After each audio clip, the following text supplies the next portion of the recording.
આજે આપણે બનાવીશું દહીં તીખારી. કાઠિયાવાડમાં ખાસ કરીને શિયાળામાં આ દહીં તીખારી બહુ સરસ બને છે. રોટલા સાથે, ભાખરી સાથે, પૂરી અને પરાઠા સાથે બહુ સરસ લાગે છે. સૌથી પહેલાં મેં અહીંયા આ દહીં તીખારી બનાવવા માટે અમૂલનું દહીં લીધું છે, કારણ કે અમૂલના દહીંની દહીં તીખારી ખરેખર બહુ ટેસ્ટી બને છે. આ દહીં તીખારી બનાવવા માટે મોળું દહીં અને તાજું અને ફ્રેશ જોઈએ. તો અહીંયા આપણે સૌથી પહેલાં મેં એક વાટકી દહીં લીધું છે. દહીંની સાથે મેં એક ચમચી તેલ લીધું છે. આ એકદમ ટેસ્ટી અને હેલ્ધી રેસીપી છે. આ શિયાળામાં ખાસ કરીને આ રેસીપી ખાવાની બહુ મજા આવે છે. હવે અહીંયા આપણે રાઈથી આ દહીં તીખારીનો વઘાર કરીશું.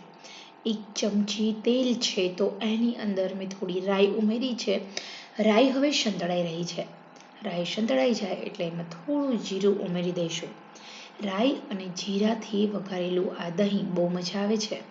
હવે મેં અહીંયા લસણ ઉમેર્યું.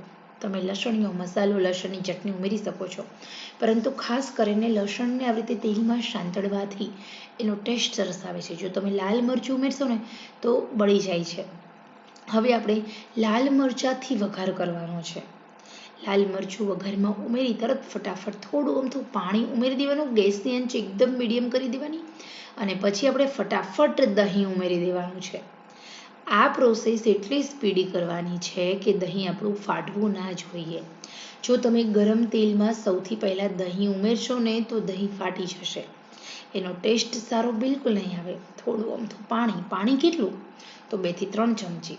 ઓકે, હવે આપણે એમાં માત્ર ને માત્ર નમક ઉમેરવાનું છે, સાથે થોડું લાલ મરચું ઉમેરવાનું છે અને અહીંયા તમે હળદર પણ ઉમેરી શકો છો, ધાણા જીરું, ગરમ મસાલો બધી જ વસ્તુ એડ કરી શકો છો ટેસ્ટ અકોર્ડિંગ. માત્ર ને માત્ર દહીં તીખારીમાં દહીં ફાટવું ન જોઈએ. તમે પહેલેથી દહીં અને પાણીનું મિશ્રણ કરી શકો છો, પરંતુ એના કરતાં બેટર છે કે તમે પાણી ઉમેરો અને પછી ફટાફટ દહીં ઉમેરી દો. કઢાઈ એકદમ ઠંડી રાખવાની. જો તમે ઉકળવા લાગશે ને દહીં તો ફાટી જશે અને ટેસ્ટ સારો બિલકુલ નહીં આવે. તો અહીંયા આ દહીં તીખારી રેડી છે. તમે એક વખત આવી રીતે આ દહીં તીખારી જરૂર બનાવજો. ખરેખર આ બહુ સરસ મજાની યમ્મી અને ટેસ્ટી આ રેસીપી છે દહીં તીખારી. ખરેખર મજા આવશે. એકવાર જરૂર બનાવજો.